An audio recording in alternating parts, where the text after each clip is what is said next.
সন্তোষ মিত্র স্কয়ারের পুজো ঘিরে বেনজির সংঘাত। পুজো বন্ধে পুলিশি চক্রান্তের অভিযোগ করেছেন পুজো উদ্যোক্তা সজল ঘোষ। পুজো বন্ধ করার পরিকল্পনা করেছে পুলিশ। দুর্ঘটনা ঘটিয়ে উদ্যোক্তাদের ওপর দায় চাপানোর পরিকল্পনা করা হয়েছে। পুলিশের বিরুদ্ধে একগুচ্ছ অভিযোগ করেছেন বিজেপি নেতা ও সন্তোষ মিত্র স্কয়ারের অন্যতম উদ্যোক্তা সজল ঘোষ। কিছুক্ষণ আগেই পুলিশ এসেছিল সন্তোষ মিত্র স্কয়ারের, সেই ছবি আপনারা দেখতে পাচ্ছেন। সন্তোষ মিত্র স্কয়ারের এই পুজো ঘিরে বেনজির সংঘাত গতকালও আমরা দেখেছিলাম, আজও সজল ঘোষ ঠিক কি বলেছেন শুনুন। আমরা আমাদের এলাকার মানুষ সম্বন্ধে যথেষ্ট ওয়াকিবহাল, এসব বললে হবে না। মানুষ আমাদেরকে এমনি এমনি আশীর্বাদ করে না। তো আমার বক্তব্য হচ্ছে যে সেই অঞ্চলের লোককে দিয়ে 100-এ ডায়াল করানো হচ্ছে, বারবার সাউন্ডে আমাদের অসুবিধা হচ্ছে। কিছু নাম দিয়ে করানো হচ্ছে যে নামের মানুষ এখানে নেই। হ্যাঁ, কোনো অ্যাডভোকেটকে দিয়ে পুলিশ কমিশনার লেভেলে যতজন আছে সবাইকে মেল করা হচ্ছে যে আমার মাইকে ভীষণ অসুবিধা হচ্ছে। তাতে আবার কলেজ স্কয়ারের নাম জুড়ে দিয়েছে, দিচ্ছে যে আমাকে ভয় দেখিয়ে সে অ্যাডভোকেট বলছে আমাকে পুলিশ চাপ দিচ্ছে। হ্যাঁ, যেখানে আবার কলেজ স্কয়ারের মাইকেও তার নাকি অসুবিধা হচ্ছে, এখানে কলেজ স্কয়ারেরও মাইক নেই। পুরোটাই বানানো মিথ্যে।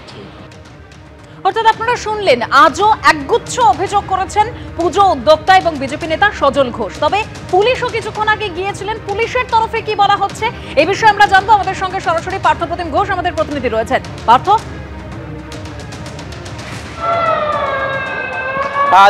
দেখো সন্তোষ মিত্র স্কয়ারে আমরা রয়েছি, ছবিটা দেখাবো প্রথমেই, এবং তার সঙ্গে এক হচ্ছে সজল ঘোষ যে অভিযোগগুলো করলো তার পরিপ্রেক্ষিতে আজকে পুলিশের তরফ থেকে কি বলা হলো। আজকে দেখলাম কিছুক্ষণ আগে পুলিশের উচ্চপদস্থ আধিকারিকরা, এমনকি ডিডি স্পেশাল তিনি আসেন এবং সন্তোষ মিত্র স্কয়ারের ভেতরে তিনি কিন্তু ভিজিট করেন, এবং বাইরে আমরা দেখেছি একাধিক পুলিশের আধিকারিক থেকে শুরু করে পুলিশ তারা কিন্তু ইতিমধ্যে এসে পৌঁছেছেন। এবং সজল ঘোষ যে অভিযোগগুলো করলো সেই অভিযোগের পরিপ্রেক্ষিতে ডেপুটি কমিশনার, কলকাতা পুলিশের deputy commissioner central Indira Mukhopadhyay, তিনি যে বিষয়টা জানিয়েছেন যে আজকের থেকে মুচিপাড়া থানার সামনে একটি অ্যাম্বুলেন্স যেটা অন্য জায়গায় রাখা থাকতো সেটা কিন্তু আজকের থেকে মুচিপাড়ার থানার সামনে রাখা হবে। কারণ হিসেবে বলছেন সেটা যদি কেউ কোনো রকম অসুস্থ হয় তাহলে যাতে দ্রুত নিয়ে যাওয়া যায় নিকটবর্তী হাসপাতালে, মেডিকেল কলেজে, সেই কারণে অ্যাম্বুলেন্স রাখা হবে। এবং ইতিমধ্যে দেখতে পাচ্ছ যে প্রচুর মানুষের ভিড় হচ্ছে, এবং তিনি জানান যেহেতু অন্যতম একটি পুজো, ভিড় হয় মানুষের, এবং তার জন্য একাধিক হুইল চেয়ার, সেই হুইল চেয়ার তারা কিন্তু নিয়ে এসছেন। এবং সেই হুইল চেয়ার নিয়ে আসার কারণ হচ্ছে যে এখানে হুইল চেয়ারগুলো থানাতে রাখা থাকছে, যদি কারোর কোনো রকমভাবে কোনো অসুবিধার মধ্যে পড়েন, কেউ দীর্ঘক্ষণ ধরে লাইনে দাঁড়িয়ে থাকতে তাদের যদি কোনো সহযোগিতা বা সাহায্যের প্রয়োজন হয়, সেই কারণে কিন্তু হুইল চেয়ার সেটা কিন্তু নিয়ে আসা হয়েছে। সন্তোষ মিত্র স্কয়ারে আরও একটা অভিযোগ ছিল সন্তোষ মিত্র স্কয়ারের তরফ থেকে সজল ঘোষের, যে অনেককে দিয়ে অভিযোগ করানো হচ্ছে, যে অভিযোগ হচ্ছে 100 ডায়ালে করানো হচ্ছে এবং কি পুলিশের কাছে করানো হচ্ছে। পুলিশের তরফ থেকে বলা হয়েছে একেবারে অভিযোগগুলো তাদের কাছে আসছে কয়েকদিন ধরে, যে অভিযোগ আসছে এই এলাকার যারা বাসিন্দা তারা অভিযোগ করছেন যে লাইট অ্যান্ড সাউন্ড এবং সাউন্ডের জন্য তাদের বাড়িতে যারা অসুস্থ তারা সমস্যার মধ্যে পড়ছেন, এবং সেই কারণে অনেকেই 100 ডায়ালে কল করে বা থানার কাছে এসে অভিযোগ জানাচ্ছেন। ধন্যবাদ পার্থ। পুজো ঘিরে বেনজির সংঘাত, আর এবার সরব অমিত মালব্য। সন্তোষ মিত্র স্কয়ারের পুজো বন্ধে পুলিশি চক্রান্তের অভিযোগ করেছেন বিজেপি নেতা এবং পুজো উদ্যোক্তা সজল ঘোষ। পুলিশের চক্রান্তের অভিযোগে এবার মুখ্যমন্ত্রী মমতা বন্দ্যোপাধ্যায়কে নিশানা করলেন অমিত মালব্য। মমতা প্রশাসন দেবী দুর্গার পুজোয় বাধা দিচ্ছে, পুজো শুরু হওয়ার আগেই বন্ধ করার চেষ্টা করা হচ্ছে। অপারেশন সিঁদুরের আলো সাউন্ড শো এর বিরোধিতা করছে সরকার। উৎসবে যোগদান ও দেবীর পুজো থেকে বিরত রাখতে ব্যারিকেড তৈরি করা হয়েছে। কলকাতার রাস্তায় ব্যারিকেড তৈরি করা হয়েছে, তা লজ্জাজনক। পরিস্থিতি এতটাই গুরুতর, পুজো আয়োজকরা সতর্ক করে দিচ্ছেন এভাবে চললে দশমীর আগেই প্রতিমা বিসর্জনে বাধ্য হবেন পুজো উদ্যোক্তারা। পুলিশের চক্রান্তের অভিযোগে এবার মুখ্যমন্ত্রীকে এভাবেই নিশানা করলেন অমিত মালব্য।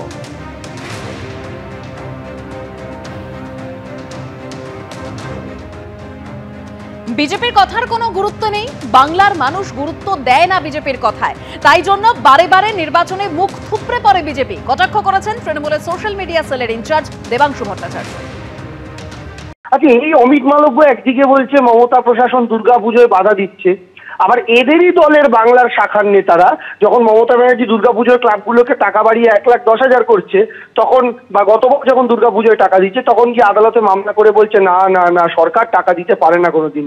তো একদিকে মমতা ব্যানার্জি টাকা দিচ্ছেন পুজোগুলোকে যেন সার্ভাইভ করতে পারে সেই কারণে, আবার একদিকে অমিত মালব্য বলছে পুজোয় বাজা দিচ্ছেন। আচ্ছা, ওরা যেসব কথাগুলো বলে ওরা কি জানে না বাংলার মানুষের অভিজ্ঞতার সঙ্গে ওদের কথা মেলে না বলে প্রত্যেকবার নির্বাচনে বাংলার মানুষ ওদের মুখ থুবড়ে ফেলে? তো মিত্র স্কোয়ারের সাথে কোনোভাবে সজল ঘোষ যুক্ত, সেই জন্য এই সমস্ত রাজনৈতিক কথাবার্তাগুলো আসছে। মনে করি প্রশাসন যা করেছে সঠিক কাজ করেছে।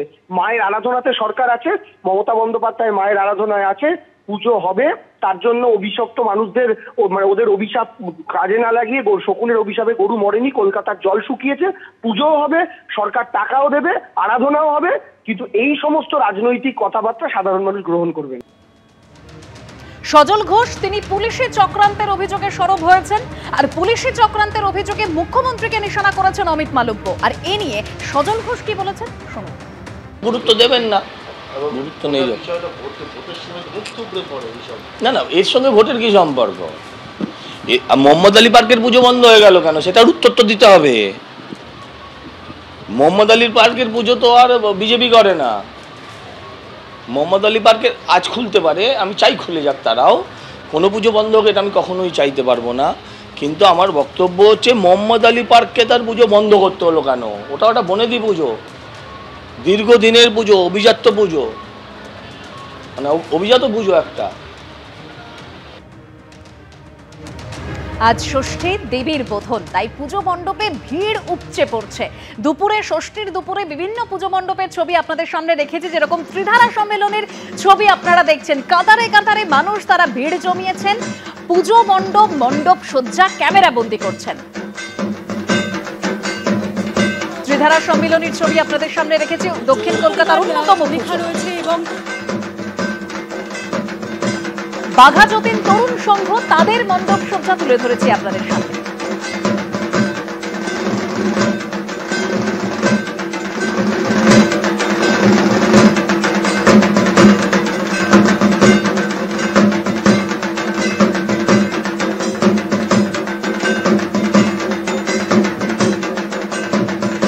ষষ্ঠীতে বোধনের পর যথাযথ উপাচার মেনেই হচ্ছে মায়ের আরাধনা। এবিপি আনন্দ সেরা শিরোপা পেল লেক কালীবাড়ি। লেক কালীবাড়ি, তার গর্ভগৃহে প্রতিষ্ঠিত রয়েছেন 108 করুণাময়ী কালী। তবে শুধু কালীর মূর্তি যে প্রতিষ্ঠা করা হয়েছে তাই নয়, সেখানে রয়েছে দেবী দুর্গার মূর্তিও। আগে লেক কালীবাড়িতে দুর্গাপুজোর আয়োজন করা হতো মন্দিরের মধ্যেই, কিন্তু সময় পাল্টেছে। শেষ 10 বছর আয়োজন করা হয় দুর্গাপুজোর মন্দিরের ঠিক উল্টো দিকের প্রাঙ্গণে। এখানে আমরা দেখতে পাচ্ছি সেই মূর্তি, তবে থিম বা আলোকসজ্জা নয়। লেক কালীবাড়ির পুজো মূলত হচ্ছে সাত্ত্বিকতার সঙ্গে, নির্দিষ্ট নিয়ম মেনে, আর সেই কারণেই বহু মানুষ আসেন এখানে পুজো দিতে। আর সেই কারণেই এবিপি আনন্দের শারদ আনন্দ সম্মান 2025-এর উপাচারে সেরা পুজোর পুরস্কার আমরা তুলে দিচ্ছি লেক কালীবাড়ি কর্তৃপক্ষের হাতে। ক্যামেরায় শান্তনু দত্তের সঙ্গে অর্ণব মুখোপাধ্যায়, এবিপি আনন্দ, কলকাতা।